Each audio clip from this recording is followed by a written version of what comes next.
संतोष देशमुखांना क्रूरपणे मारलं, आता धनंजय देशमुखांना धमक्या येत आहेत असा दावा जरांगेंनी केलाय। धनंजय मुंडेंनी त्यांची लोक आवरली नाही तर आम्ही त्यांना फिरू देणार नाही असंही जरांगेंनी इशारा दिलाय। तर धनंजय मुंडेंना हेच घडवून आणायचं असेल तर आमचा नाईलाज आहे, लोकांना पुढे करून धमक्या द्यायला सांगितलं जातं असंही जरांगे म्हणाले।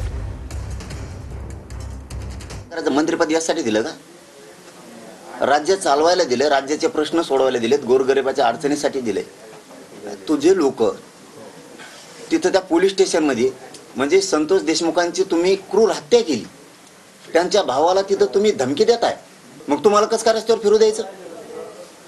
इथून पुढे जर अशा गोष्टी झाल्या तर नाही फिरून देणार राज्य। इथून पुढे जर त्यांनी त्यांचे लोक नाही आवरले तर धनंजय मुंडेला नाही फिरू देणार आम्ही। तिथं काहीतरी त्याला धमकी दिली धनंजय देशमुखांना, त्यांनी सांगितलं असं असं होतंय, मग आता धमक्या येणार। हा, धनंजय मुंड्याला जर हेच घडून आणायचं असेल तर नाविलाज आमचा।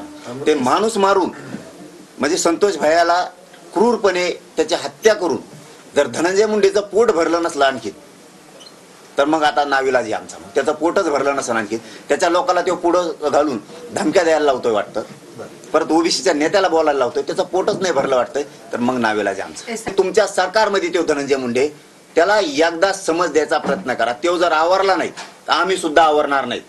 आपलं खुलं असतं सगळं।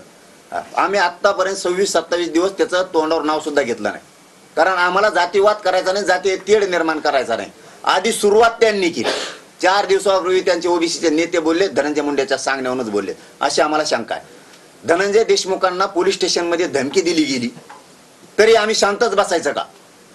सुरुवात आम्ही जातीवादाची केलेली नाही, जातीवादाची त्यांनी केली। त्यांना थांबवा मुख्यमंत्री